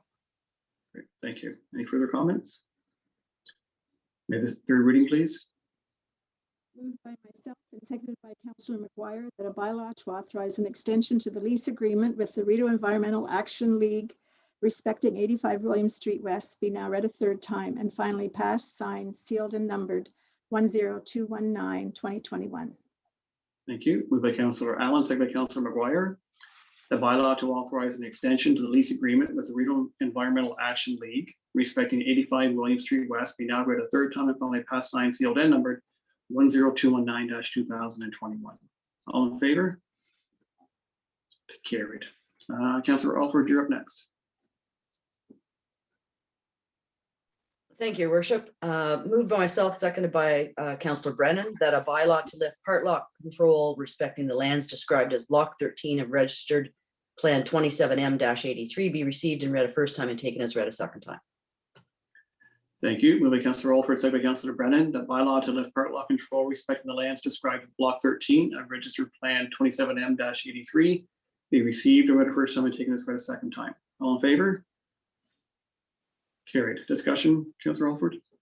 Yes, Your Worship, this lifts the part lot control provisions to allow division of this block of townhouses and create separate lots to allow them to become the property of the new owners that purchase them. Thank you. Any further discussion? Moved by Councillor Alford, second by Councillor Brennan, that bylaw to lift, oh, sorry, may I have the third reading, please? Moved by myself, seconded by Councillor Brennan, that a bylaw to lift part lot control respecting the lands described as Block 13 of Registered Plan 27M-83 be now read a third time and finally passed, signed, sealed, and numbered 10220-2021. Thank you.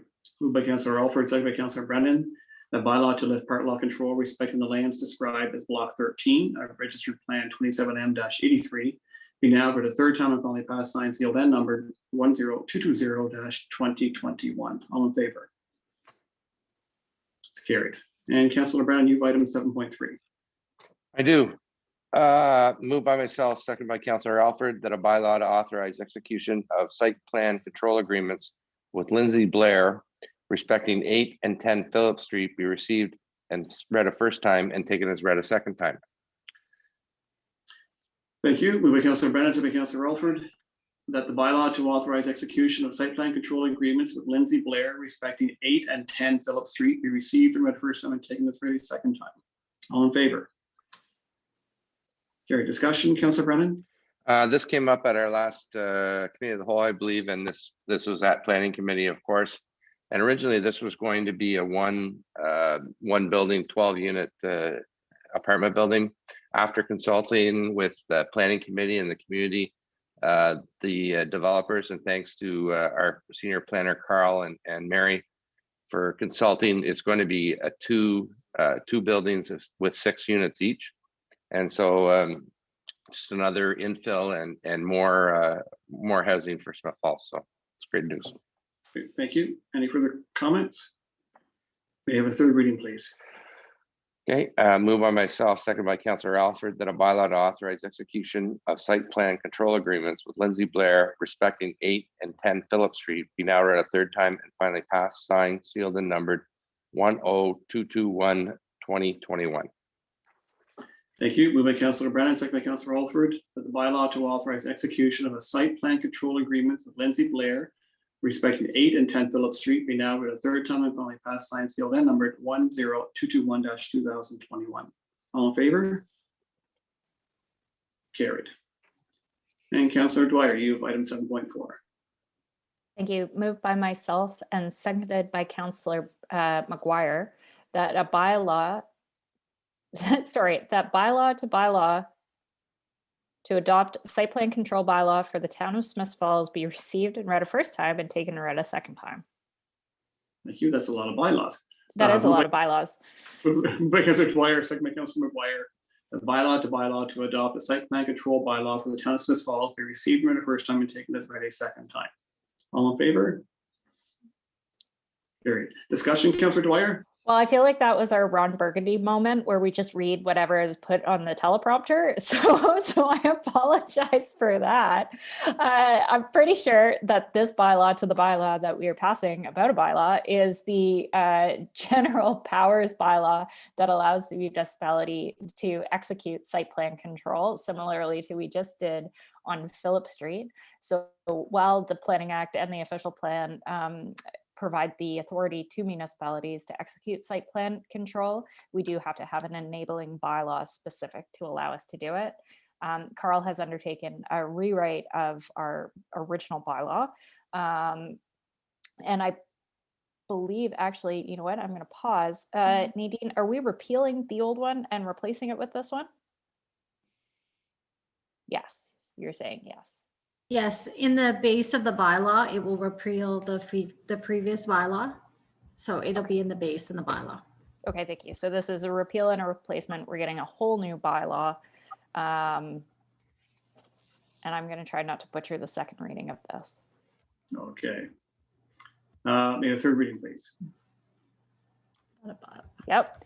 Okay, that a bylaw to adopt a site plan control bylaw for the town of Smiths Falls, being bylaw 10222-2021, be now read a third time and finally passed, signed, sealed, and numbered. Nope, here we go. 1022-2021. Thank you. Moved by Councillor Dwyer, second by Councillor McGuire, that a bylaw to adopt site plan control bylaw for the town of Smiths Falls, in brackets bylaw 10222-2021, be now read a third time and finally passed, signed, sealed, and numbered 10222-2021. All in favor? That's carried. And Councillor McGuire, you have the next bylaw.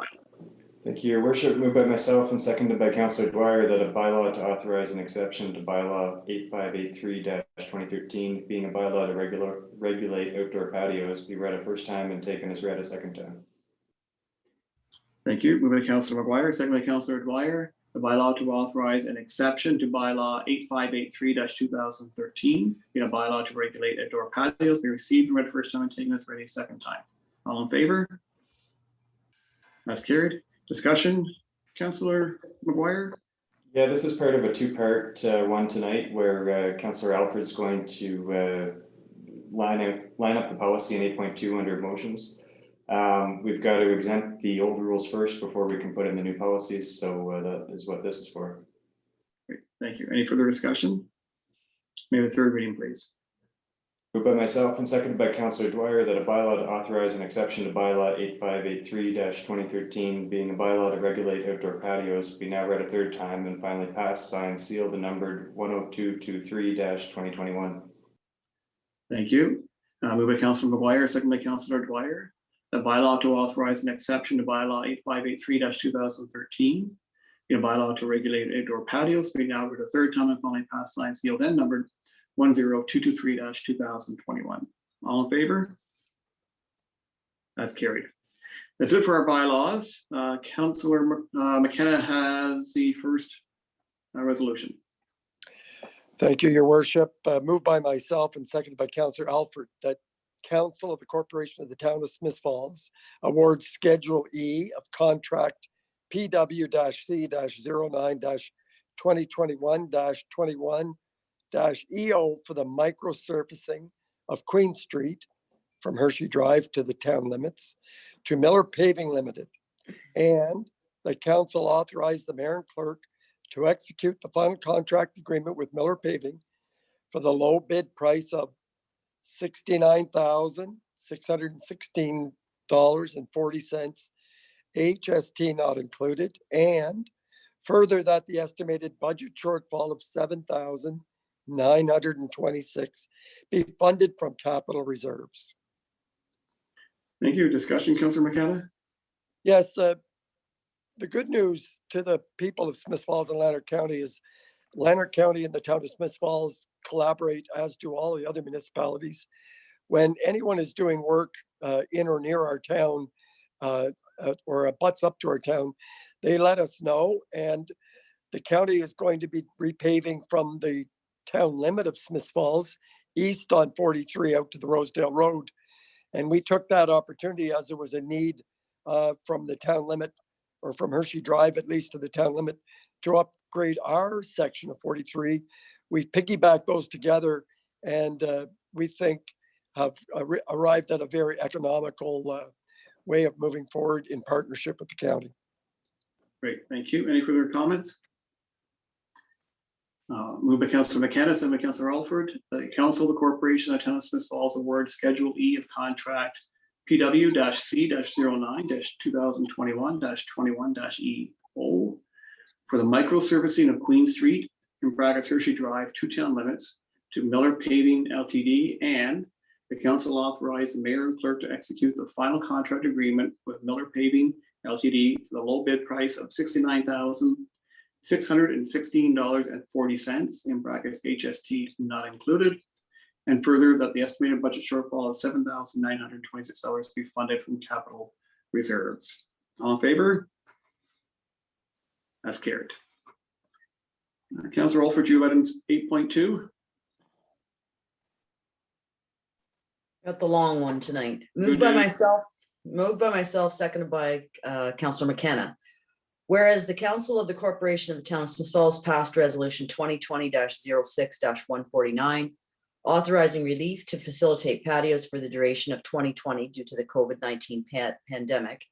And whereas the COVID-19 pandemic continues to evolve and is causing significant economic effects across the world and locally in Smith Falls, and whereas the Council of the Corporation of the Town of Smith Falls deem it appropriate to support the local economy by providing greater flexibility for expanding outdoor commercial patios in 2021. Therefore, be it resolved that Council number one, delegates staff to approve the occupancy of on-street parking spaces in accordance with the requirements of bylaw 8583-2013 and subject to the following provisions. A, approval shall not be granted in locations where municipal operations or construction may be impeded.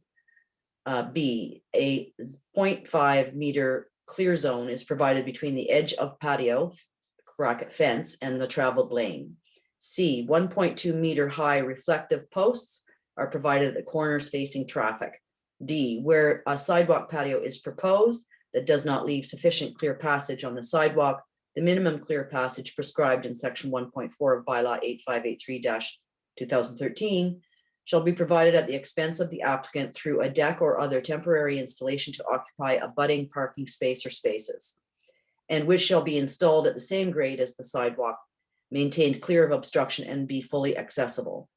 Number two, waives any fees for the rent or use of parking spaces to accommodate commercial patios.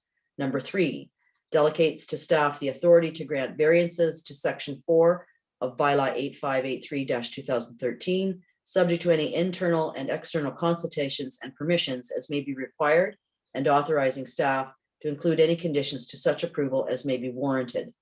Number four, waives fees for cash in lieu of parking for non-residential purposes, subject to the following provisions. A, that the patio be temporary in nature and no permanent fixtures, and B, that approval be obtained from the property owner. Number five, delegates to staff the authority to execute a 1-year cash in lieu of parking agreement pursuant to section 40 of the Planning Act, accommodating the above noted items. And six, that all of the above be in place for the duration of 2021. Thank you. I'll give you time for a breath and ask you for discussion on this item. Yes, your worship. This is fairly self-explanatory. These arrangements council decided at the beginning of the COVID pandemic. And this will just give another year to support our local businesses to recapture some of the business lost during this past year. Hopefully our wider sidewalks on Beckwith are going to assist as well with patios. And I think this is just one way in which the town is supporting the economic recovery of our businesses in town. Thank you. Any further discussion?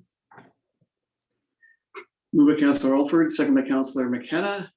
Whereas Council of the Corporation of the Town of Smith Falls passed Resolution 2020-06-149, authorizing relief to facilitate patios for the duration of 2020 due to the COVID-19 pandemic.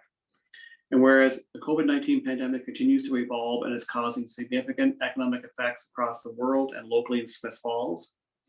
And whereas the Council of the Corporation of the Town of Smith Falls deem it appropriate to support the local economy by providing greater flexibility for expanding outdoor commercial patios in 2021.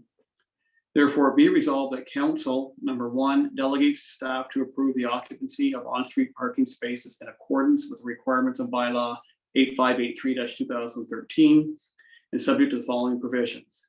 A, approval shall not be granted in locations where municipal operations or construction may be impeded. B, a 0.5 meter clear zone is provided between the edge of the patio, in brackets fence, and travel lane. C, 1.2 meter high reflective posts are provided at the corners facing traffic.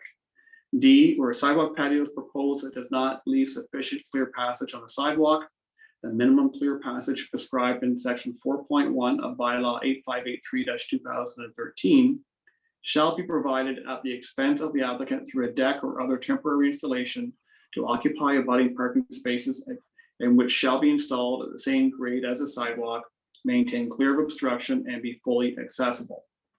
2, waives any fee for the rent or use of the parking spaces to accommodate commercial patios.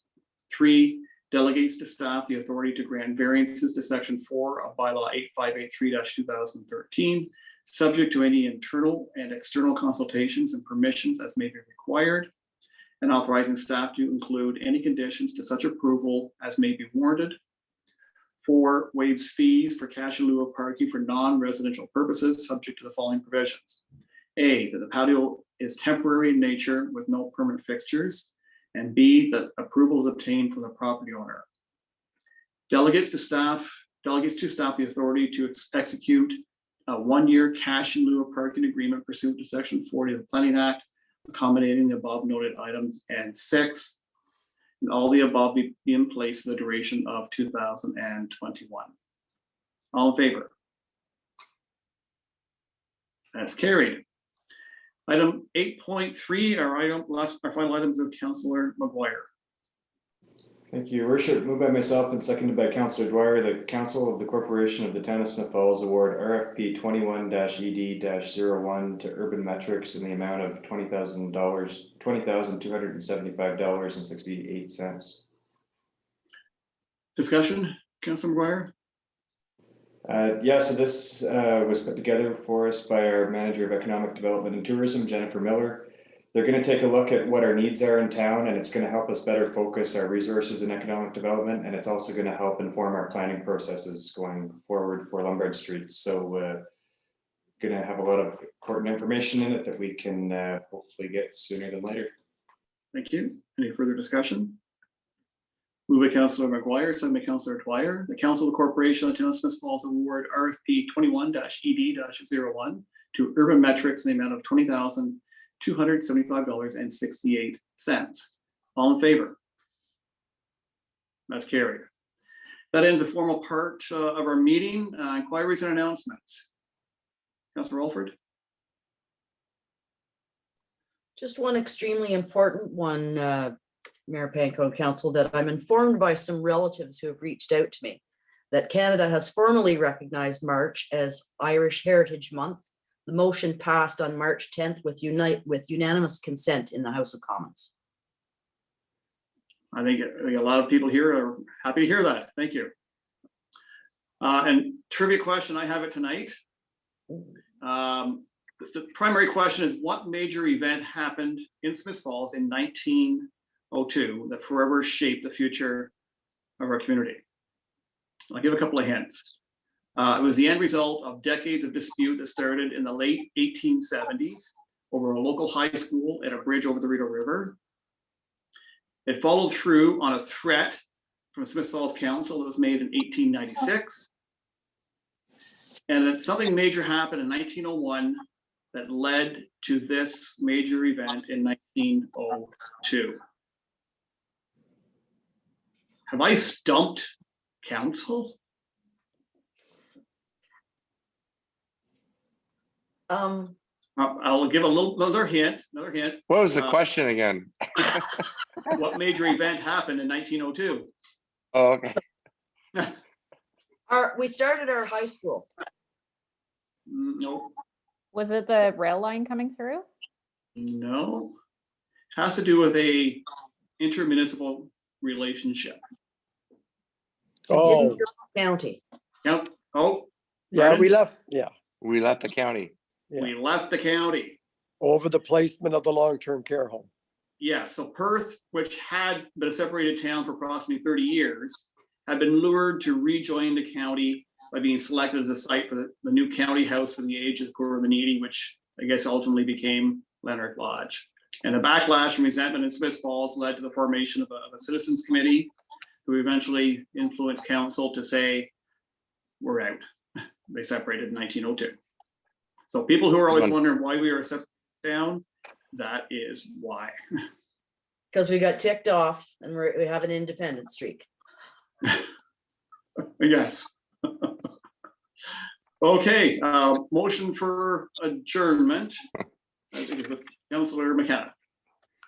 Yes, your worship, moved by myself and seconded by Councillor Alford that this council adjourn its proceedings at 7:10 and stand so adjourned until the next duly called meeting of council. Thank you. Moved by Councillor McKenna, seconded by Councillor Alford. This council adjourns proceedings at 7:10 p.m. and stands so adjourned to the next duly called meeting of council. All in favor? We are adjourned.